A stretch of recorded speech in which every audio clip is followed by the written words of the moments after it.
Um camponês perdeu tudo em uma tempestade devastadora, mas sua fé permaneceu inabalável. Ajoelhado na lama, agradecia ainda estar vivo.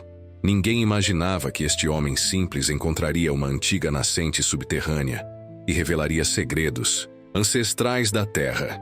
Sua vida transformou-se milagrosamente quando ferramentas raras surgiram do passado para seu destino divino.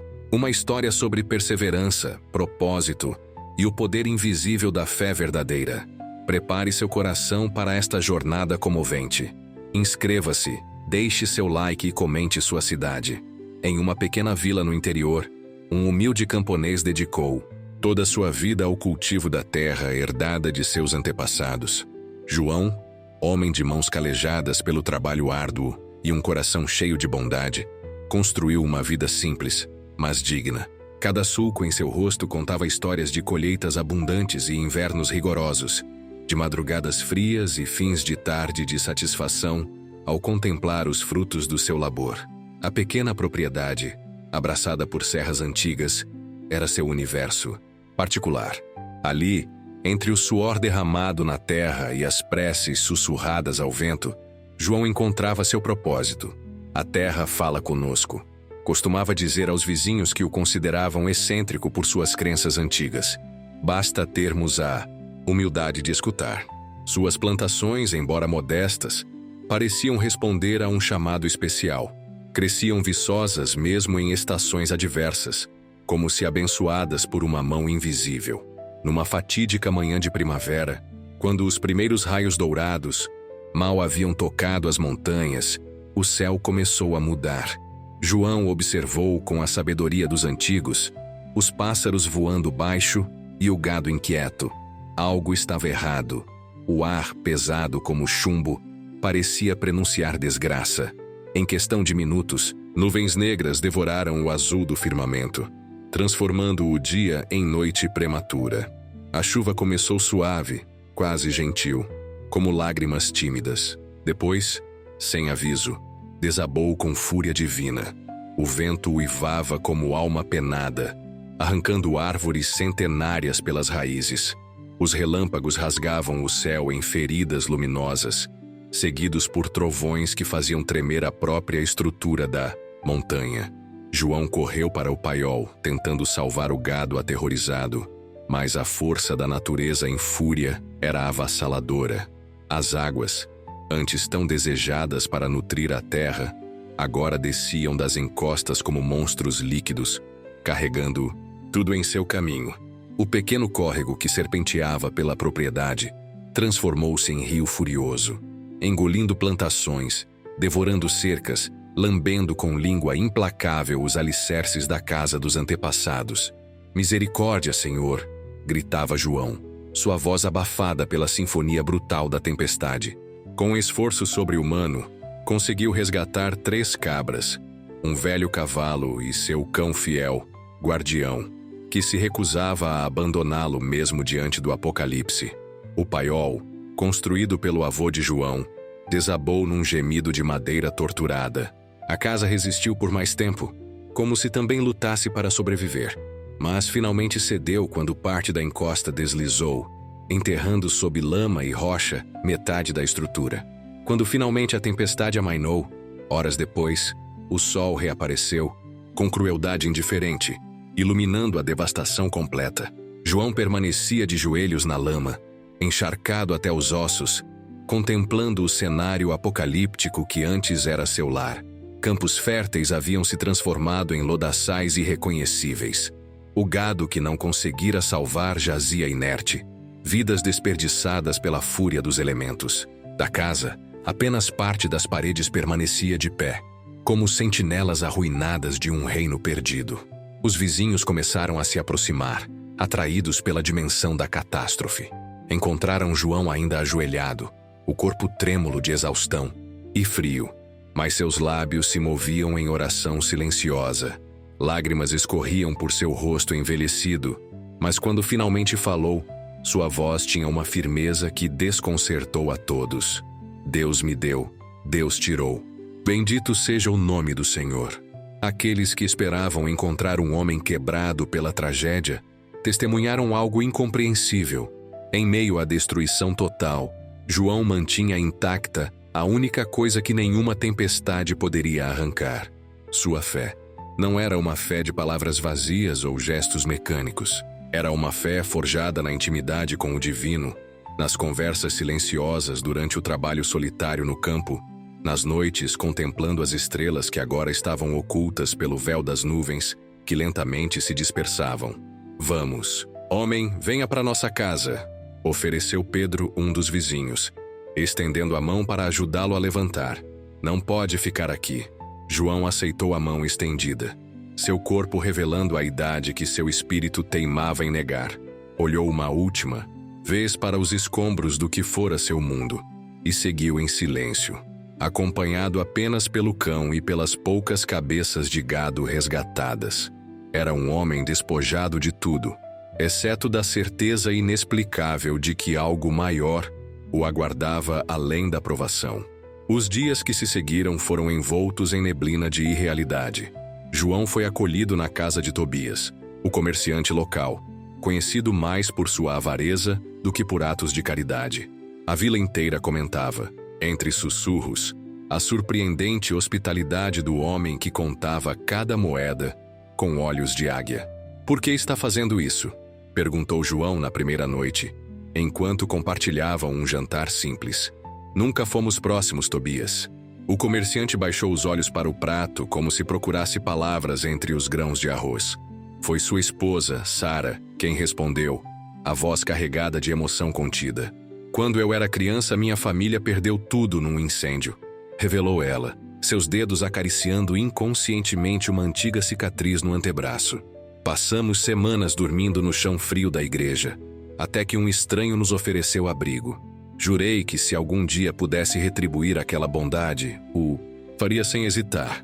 João assentiu em silêncio compreensivo. Naquela noite, em seu colchão improvisado, contemplou o teto desconhecido e sussurrou ao escuro: "Veja, Senhor, como teces teus mistérios. Uma tragédia antiga preparou meu abrigo de hoje." Durante a primeira semana, João permitiu-se o luxo, raro do descanso forçado. Seu corpo, castigado por décadas de labor extenuante, clamava por pausa, mas sua mente inquieta já calculava os próximos passos, recusando-se a aceitar a derrota. Nas horas vazias, ajudava Sara nos afazeres domésticos e consertava pequenos objetos quebrados que encontrava pela casa, pagando com trabalho a hospitalidade recebida. Foi nesta primeira semana que a notícia correu pela vila. A tempestade que destruíra as terras de João não fora um evento isolado. Toda a região havia sido afetada, com estradas bloqueadas, pontes levadas pela correnteza e outras propriedades danificadas. Porém, ninguém havia perdido tanto quanto o velho camponês. "É como se a tempestade tivesse escolhido você", comentou um dos jovens da vila quando veio visitar Tobias. "Talvez tenha", respondeu João com um sorriso enigmático. "Talvez o Criador saiba que preciso de lições mais duras para aprender o que devo." À medida que os dias se transformavam em semanas, a vida na vila retomava seu ritmo, como as águas de um rio procurando seu curso natural após a cheia. A tradicional festa da colheita se aproximava, e apesar das perdas recentes, a comunidade decidiu mantê-la. "Precisamos celebrar o que resta, ou a tristeza plantará raízes profundas demais", argumentou o ancião da vila. A celebração estava marcada por um clima diferente este ano. A alegria parecia mais contida, envolta em camadas de gratidão, cautelosa. Os preparativos para a festa transcorriam na praça central, onde mulheres preparavam os tradicionais pães decorados com símbolos de prosperidade, enquanto homens montavam um altar temporário ornamentado com os primeiros frutos colhidos. Para surpresa de João, o comitê organizador veio até a casa de Tobias com um pedido inusitado. Queriam que ele liderasse as orações de abertura da festividade. "Por que eu?" E questionou genuinamente perplexo. "Sou um homem que perdeu tudo. Que exemplo posso dar?" "Justamente por isso", respondeu a anciã Matilde, seus olhos enrugados brilhando com sabedoria ancestral. "O homem que permanece fiel quando nada mais Lhe resta é aquele que verdadeiramente compreende o significado da gratidão. João aceitou a honra com humildade. Na noite da celebração, vestiu as únicas roupas limpas que possuía, doadas por vizinhos, e dirigiu-se ao centro da praça. O altar improvisado resplandecia com a luz de velas artesanais, criando uma atmosfera quase mágica.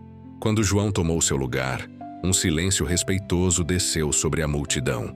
Suas palavras fluíam como água cristalina de fonte antiga, sem artifícios ou grandiloquência.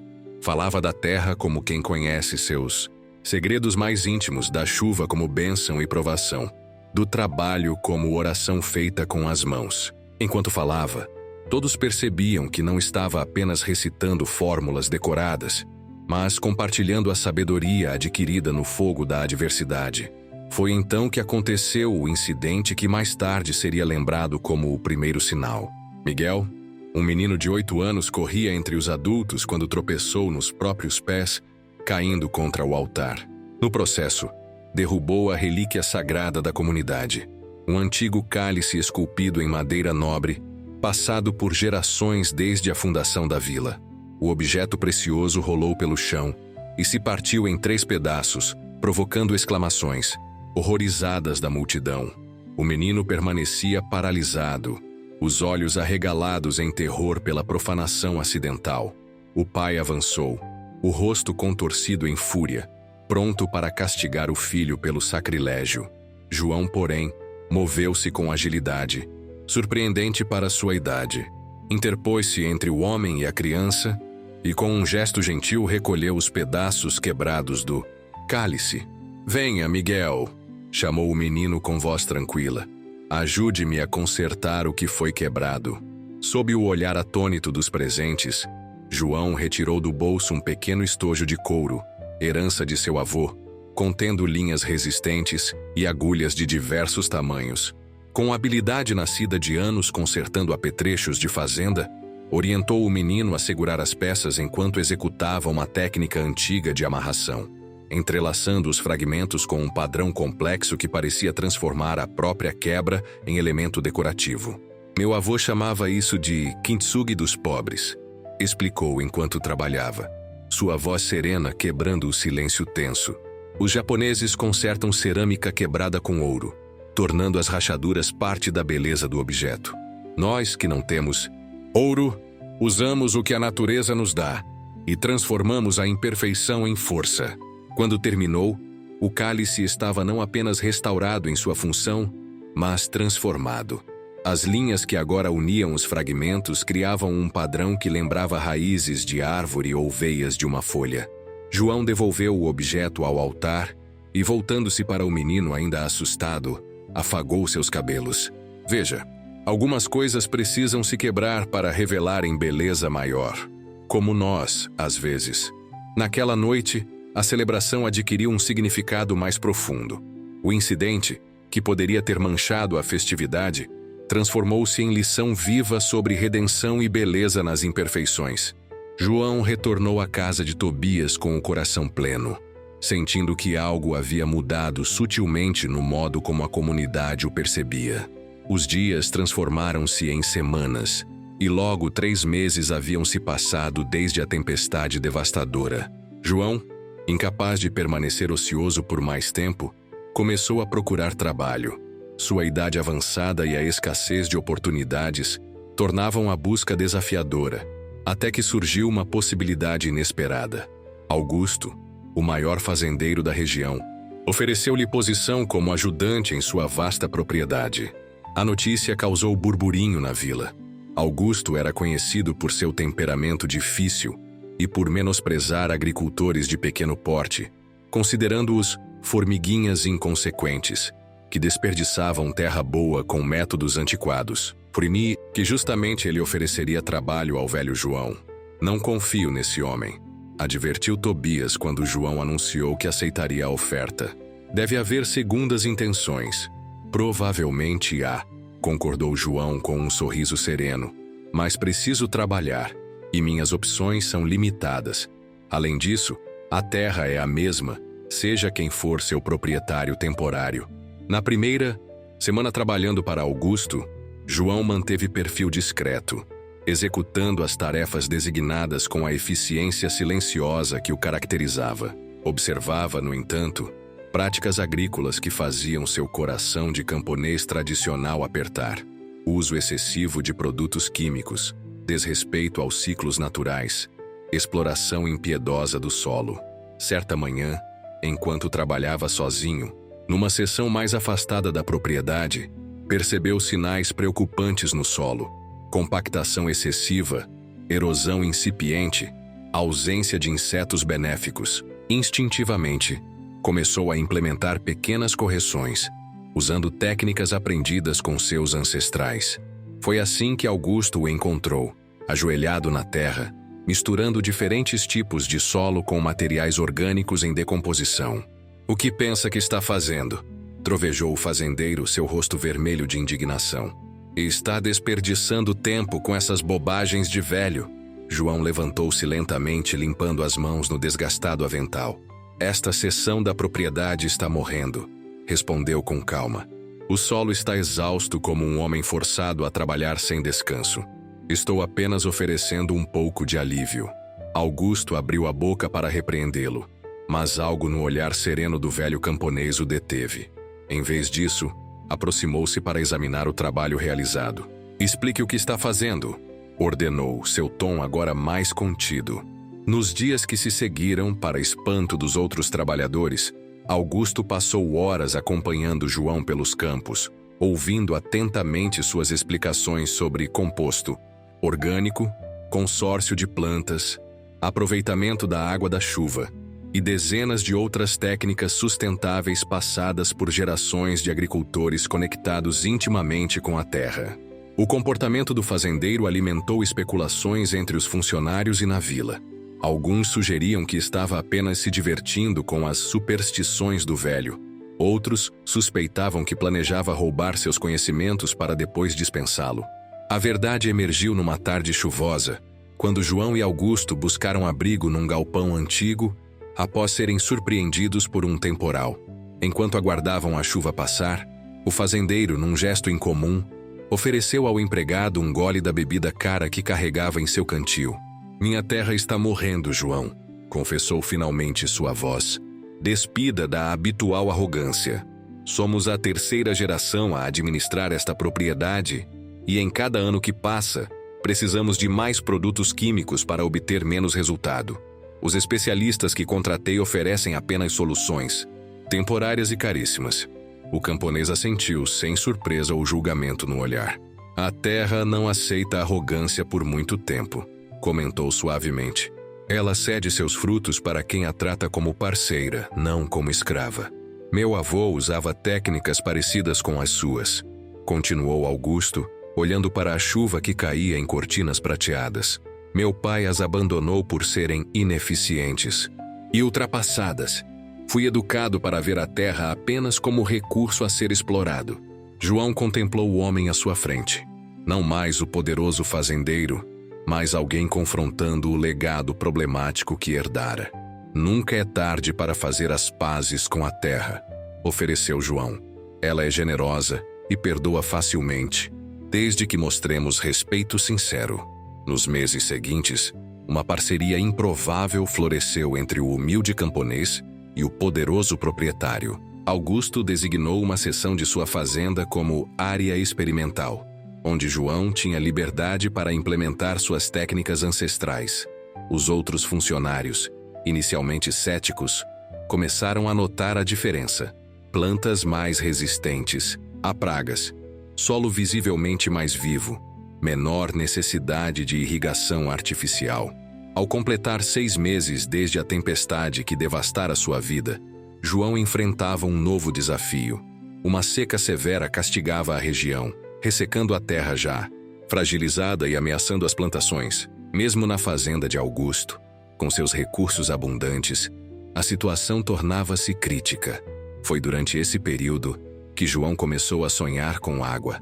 Não a água furiosa da tempestade que levara tudo, mas água serena, subterrânea, paciente. No sonho recorrente, seu avô apontava para uma formação rochosa específica, repetindo palavras numa língua antiga que João não compreendia totalmente ao despertar. Após várias noites com o mesmo sonho, João pediu permissão a Augusto para explorar uma área negligenciada da propriedade.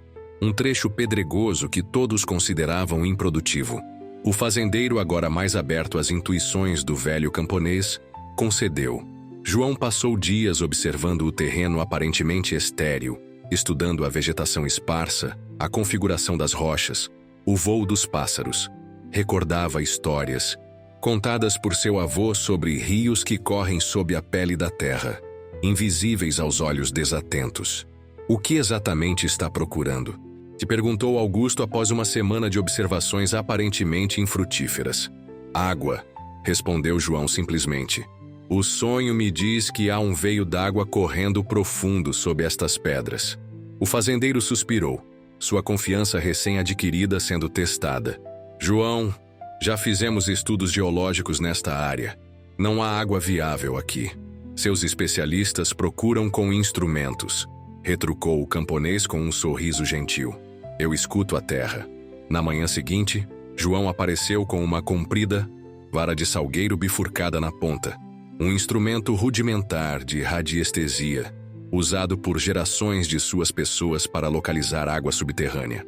Sob o olhar cético de Augusto e alguns trabalhadores que se reuniram para observar a loucura do velho, ele caminhou lentamente pelo terreno pedregoso, segurando a vara com mãos firmes, porém relaxadas.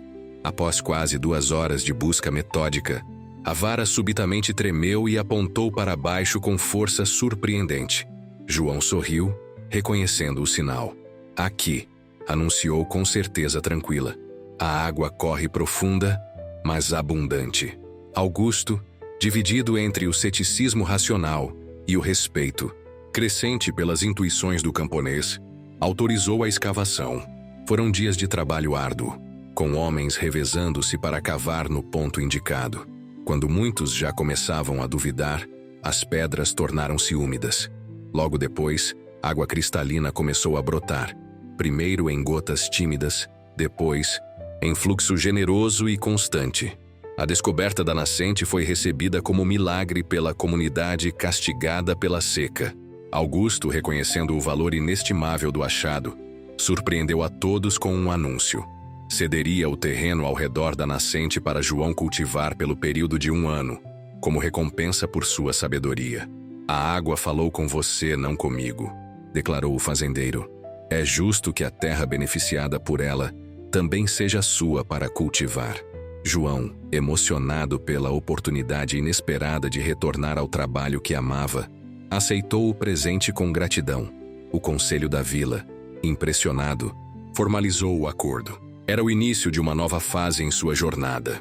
Nos 2 meses seguintes, João dedicou-se integralmente a transformar o terreno pedregoso num pequeno oásis.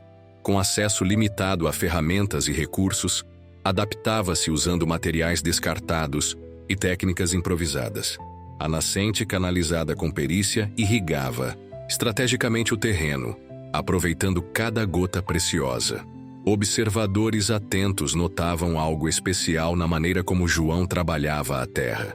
Ele não simplesmente plantava, conversava com o solo, escutava o vento, observava os insetos. Cada ação parecia parte de um diálogo íntimo com forças invisíveis. Quando questionado sobre suas técnicas peculiares, respondia com simplicidade desconcertante. Não estou fazendo nada de especial, apenas permito que a terra me ensine como servi-la melhor. Ao completar 8 meses de sua aprovação, João enfrentou seu primeiro grande obstáculo nesta nova empreitada. As ferramentas improvisadas que utilizava eram insuficientes para o trabalho necessário, e ele não possuía recursos para adquirir novas. Além disso, vozes dissidentes na comunidade começavam a questionar a decisão de conceder terras a um homem sem nada. Que garantias temos de que não abandonará tudo ao primeiro contratempo? Argumentava Vicente, um dos membros mais influentes do conselho. Terras férteis são escassas demais para experimentos sentimentais. O velho camponês, ao tomar conhecimento das críticas, não demonstrou ressentimento. As dúvidas são naturais, comentou com Matilde, a anciã que sempre o apoiara. Tenho apenas minha palavra e meu trabalho para oferecer como garantia. Numa noite particularmente desafiadora, com o corpo dolorido pelo trabalho excessivo e a mente perturbada pelas incertezas do futuro, João ajoelhou-se junto à nascente que descobrira. A lua cheia banhava a clareira em luz prateada, conferindo ao cenário uma qualidade onírica. Senhor, orou com a simplicidade de quem conversa com um amigo íntimo. Não peço por vida fácil, apenas por força para cumprir o propósito que designaste para mim, qualquer que seja ele.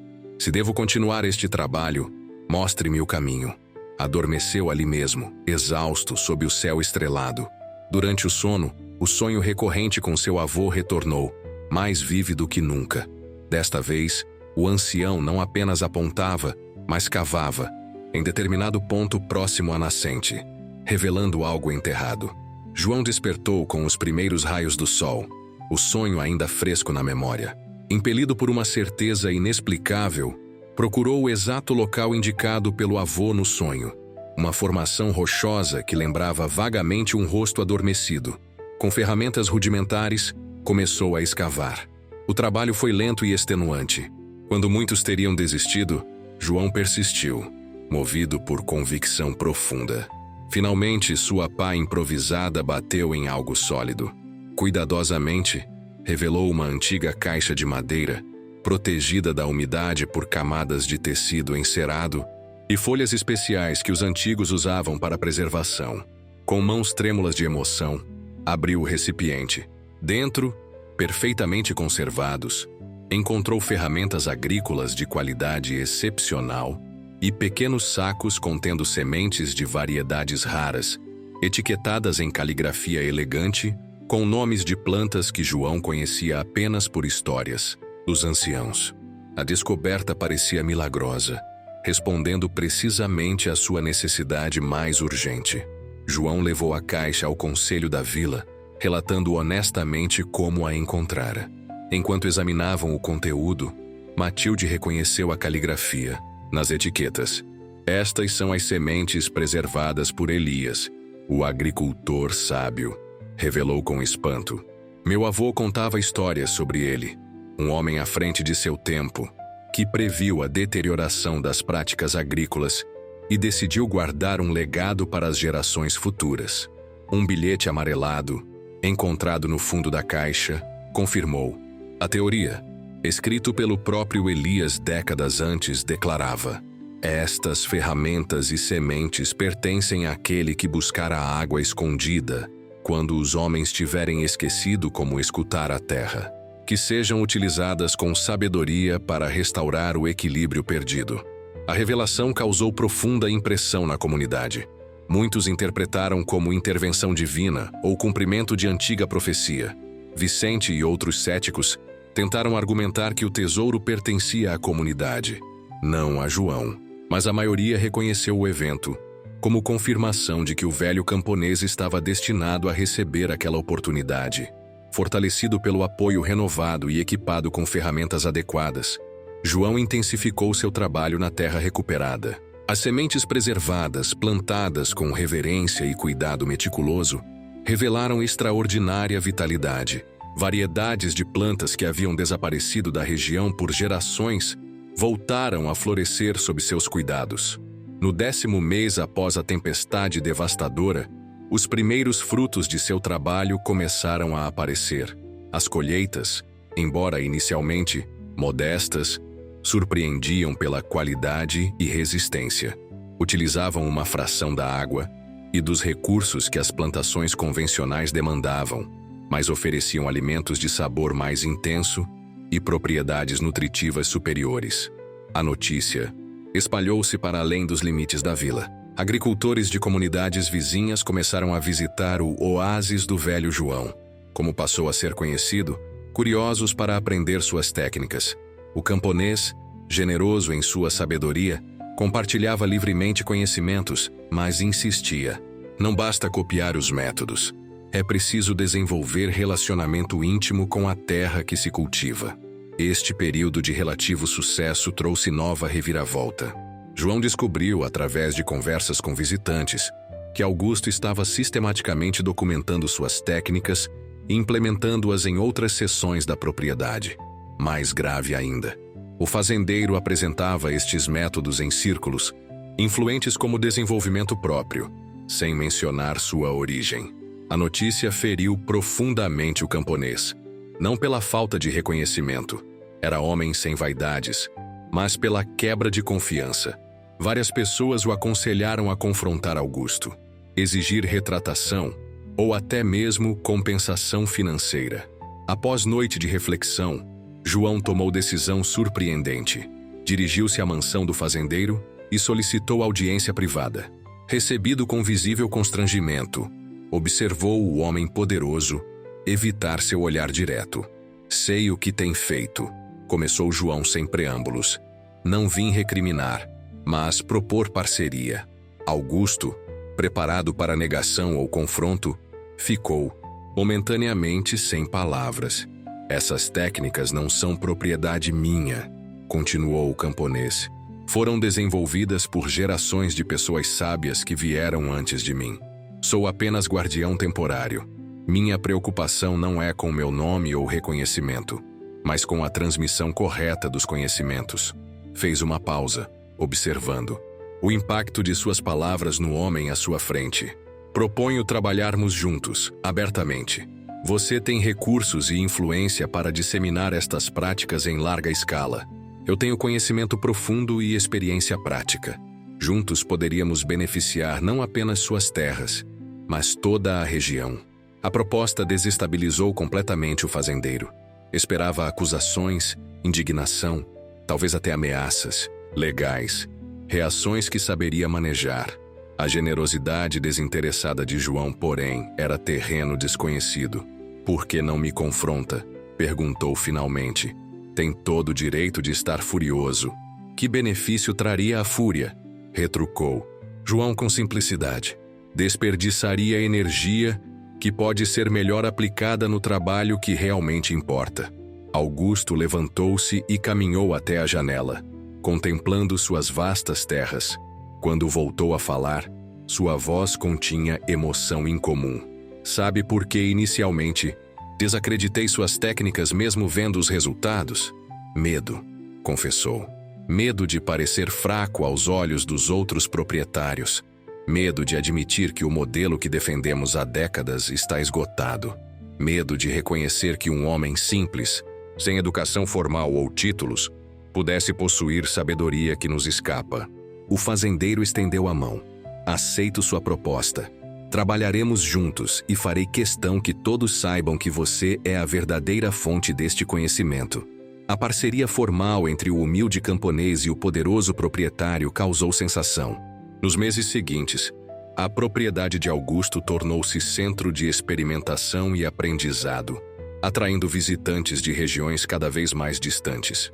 João, apesar da idade avançada, dedicava energia renovada a instruir jovens agricultores, assegurando que o conhecimento ancestral fosse não apenas preservado, mas adaptado às necessidades contemporâneas. Ao completar 1 ano e 2 meses, desde a tempestade devastadora, a vila celebrava seu tradicional festival de inverno. Nesta data, segundo costumes ancestrais, acendiam-se fogueiras para simbolizar esperança nos momentos mais escuros e frios do ano. A cerimônia adquiria significado especial neste ciclo, após tantas provações coletivas. Durante o festival, o conselho anunciou decisão inédita. João receberia reconhecimento oficial como Guardião das Práticas Ancestrais, título honorífico criado especialmente para ele. A comunidade, em votação unânime, estendia também sua permissão para cultivar o terreno da nascente por tempo indeterminado, não apenas pelo período inicialmente acordado.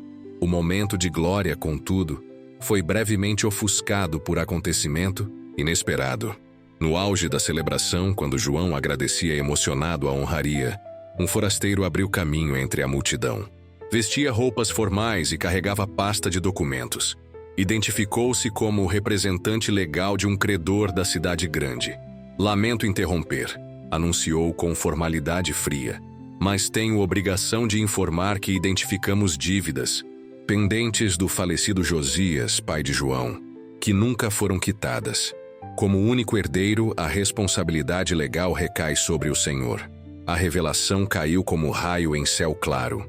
João, genuinamente surpreso, não tinha conhecimento de tais dívidas. O documento apresentado, porém, parecia autêntico. Empréstimo substancial, contraído por seu pai nos últimos anos de vida, possivelmente para enfrentar dificuldades financeiras que ocultara do filho por orgulho. O montante, com juros acumulados, compromete qualquer propriedade ou bem que o senhor possua ou venha a possuir, continuou o representante, inclusive direitos sobre terras cedidas ou cultivadas. A celebração transformou-se em conselho emergencial. Amigos ofereceram ajuda financeira, mas a soma era proibitiva. João, após examinar cuidadosamente os documentos, reconheceu a assinatura do pai. Se ele assumiu este compromisso, devo honrá-lo, declarou, apesar do coração pesado ao contemplar a possibilidade de perder novamente tudo que reconstruíra. Nos dias seguintes, notícia do infortúnio de João espalhou-se pela região. O caso comovia a muitos. Um homem que perdera tudo na tempestade, reconstruíra a vida com dignidade e trabalho, apenas para enfrentar nova ameaça de perder o pouco conquistado. Entre os tocados pela história estava Clara, filha do credor mencionado nos documentos. Jovem de 20 e poucos anos, acabara de assumir participação nos negócios do pai, após concluir estudos. Intrigada pelo caso, solicitou acesso aos registros completos da transação. O que descobriu perturbou profundamente seu senso de justiça. O empréstimo original era significativamente menor que o valor agora cobrado. Juros abusivos e cláusulas penais obscuras haviam inflado a dívida, além de qualquer proporção razoável. Mais grave ainda, encontrou correspondência indicando que seu pai estava ciente das dificuldades extremas de Josias antes de falecer, mas optara por não executar a cobrança até que valesse a pena, aparentemente aguardando que o filho pudesse adquirir bens que justificassem o procedimento legal. Clara tomou decisão que sabia que enfureceria seu pai.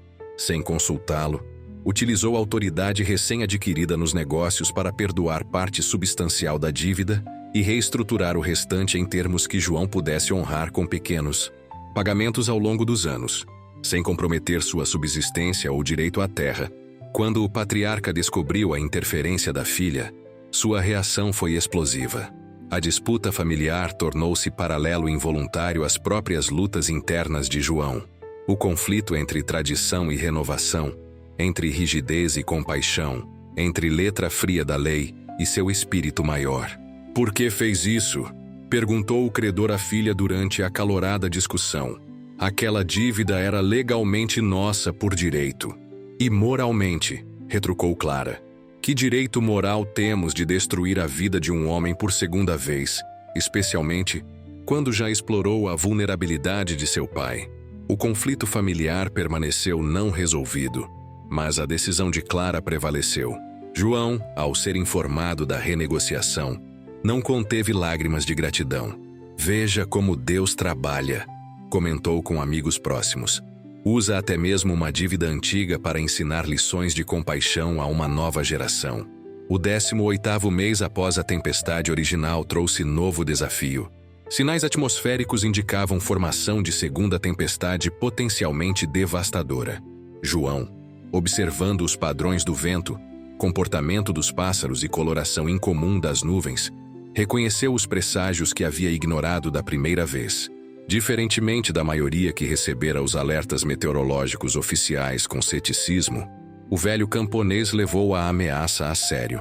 Utilizando o conhecimento dos sinais naturais aprendidos com seus ancestrais, calculou que a comunidade dispunha de aproximadamente 72 horas antes da chegada do evento climático extremo.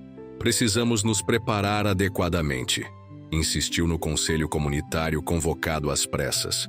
Não apenas proteger propriedades, mas especialmente garantir canais de escoamento da água, reforçar encostas vulneráveis e estabelecer abrigos seguros. Alguns ainda hesitavam em acreditar na seriedade da ameaça, relembrando diversos alertas anteriores que não se concretizaram. João, porém, falava com a autoridade de quem já perdera tudo uma vez e reconhecia os sinais.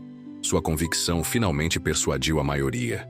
Nos dias seguintes, a comunidade trabalhou incessantemente, implementando medidas preventivas.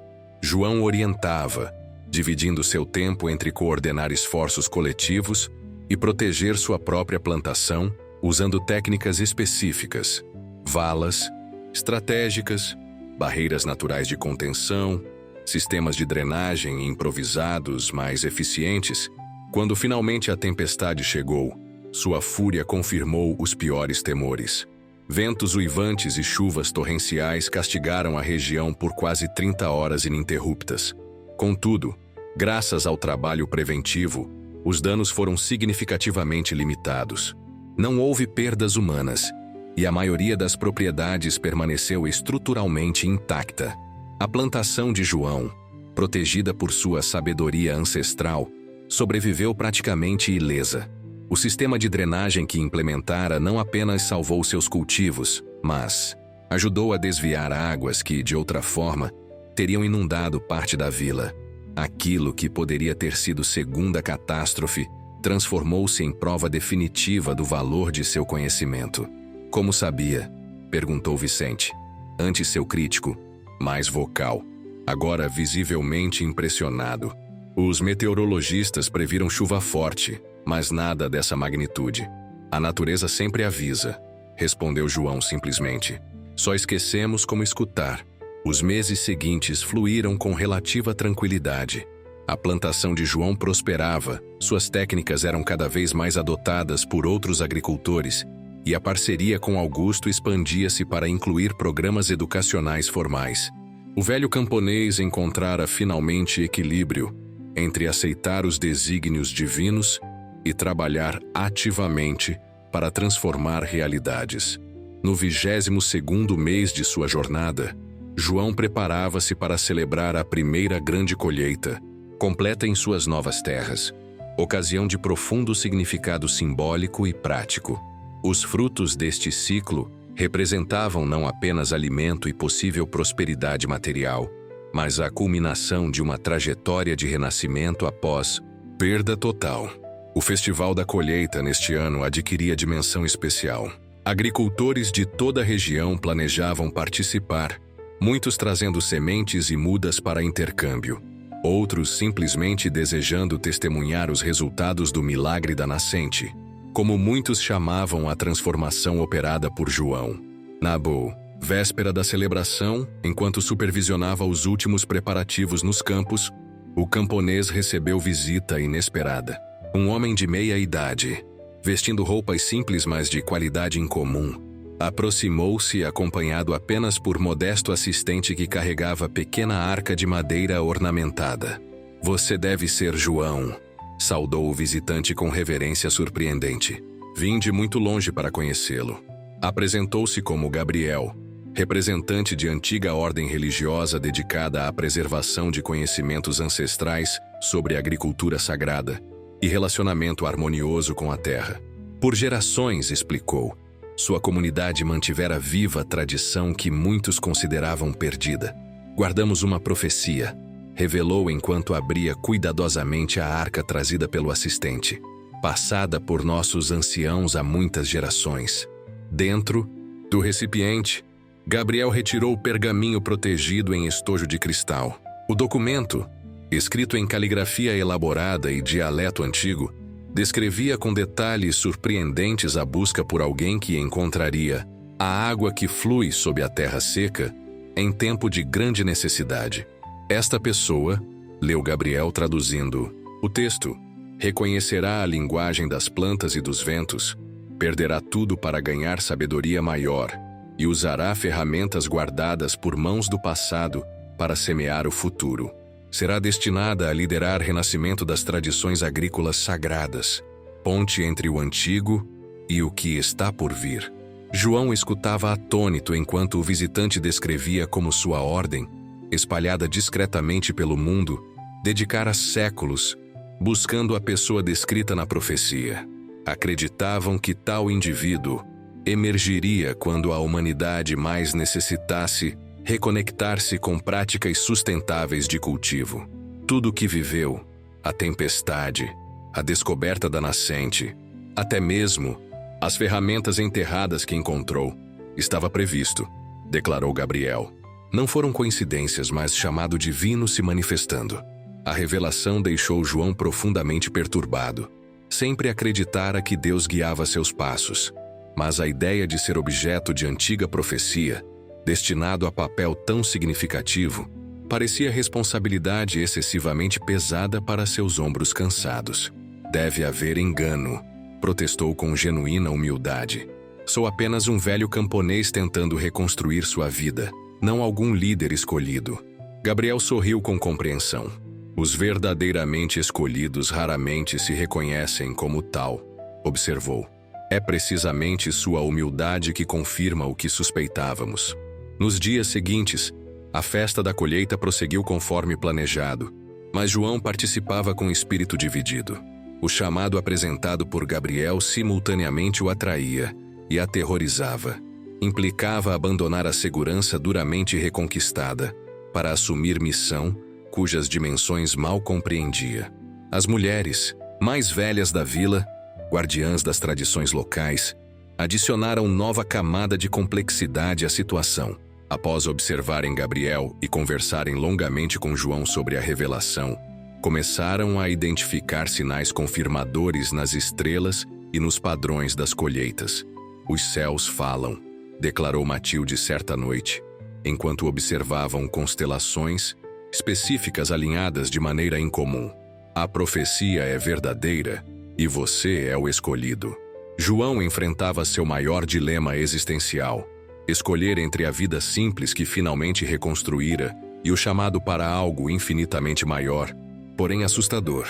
Sentia-se inadequado para tal responsabilidade, mas ao mesmo tempo reconhecia que recusá-la poderia significar trair sua própria jornada de fé.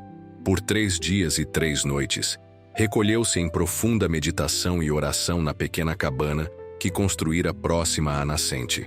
Lamentava a aparente necessidade de escolher entre sua comunidade e este novo destino apresentado por Gabriel. A ordem religiosa possuía sede em terras distantes e acreditava que João deveria acompanhá-los para aprofundar seus conhecimentos e preparar-se para a missão global.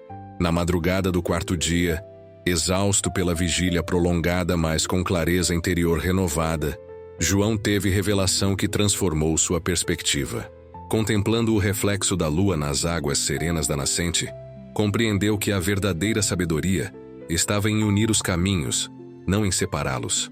Quando retornou à vila, encontrou Gabriel, Augusto e representantes do conselho comunitário reunidos, aguardando ansiosamente sua decisão. Com serenidade nascida de convicção profunda, apresentou sua resposta ao dilema.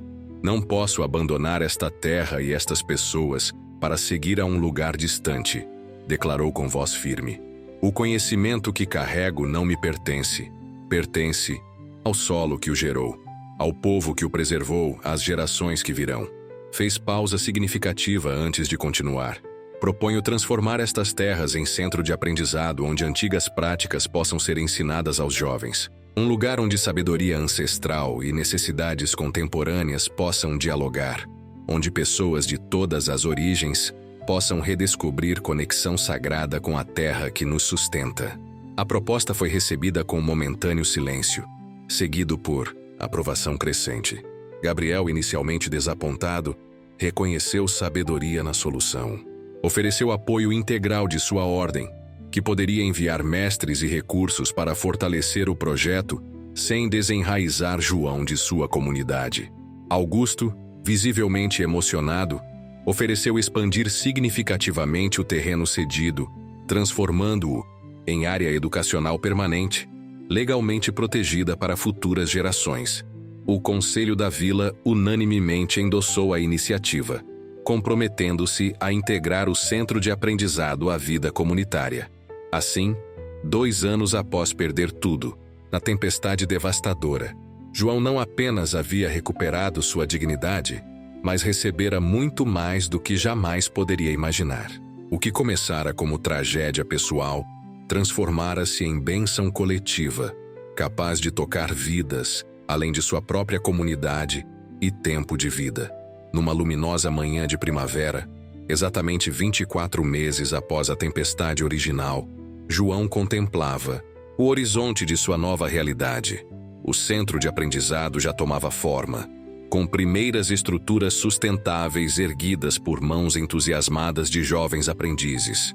A propriedade vibrava com energia renovada, atraindo pessoas de diversas origens unidas pelo desejo de reconectar-se com práticas mais harmoniosas. Nunca imaginei que perder tudo fosse o caminho para ganhar tanto, confidenciou a Matilde enquanto observava um grupo de crianças aprendendo sobre ciclos naturais de plantio. Minha fé me sustentou na tempestade, mas não poderia prever onde me conduziria. A anciã sorriu com sabedoria serena. Talvez seja essa a verdadeira essência da fé, respondeu. Não apenas acreditar quando tudo parece perdido, mas confiar que o aparente fim pode ser apenas o primeiro passo de jornada maior. Ao entardecer daquele dia simbólico, João reuniu toda a comunidade expandida, aldeões locais, aprendizes recém-chegados, representantes da Ordem de Gabriel e até mesmo o transformado Augusto, para momento solene de gratidão, sob céu tingido em tons de rosa e ouro, comparável em beleza àquele que precedera a tempestade devastadora 2 anos antes, ofereceu simples oração que sintetizava sua jornada extraordinária. A tempestade que parecia maldição revelou-se convite para caminho mais profundo. A fé que mantive, única coisa que restou quando tudo se foi, era, na verdade, o tesouro mais valioso que eu possuía, a chave que abriu portas para bênçãos inimagináveis. Que possamos todos, quando enfrentarmos nossas próprias tempestades, recordar que às vezes precisamos perder o mundo que conhecemos para descobrir o mundo que nos aguarda. O silêncio que seguiu suas palavras tinha qualidade quase tangível. Momento suspenso entre passado e futuro, entre perda e renovação, entre provação individual e propósito coletivo. Era o silêncio de sementes germinando em solo fértil, promessa silenciosa de colheitas ainda mais abundantes por vir. A história do camponês que perdeu tudo, menos a fé, e foi abençoado por Deus, transformara-se em narrativa viva que continuaria a inspirar gerações futuras, não apenas como relato de resiliência pessoal, mas como testemunho do poder transformador da fé autêntica, não como fuga da realidade, mas como força capaz de reimaginar e reconstruir realidades mais justas e sustentáveis para todos.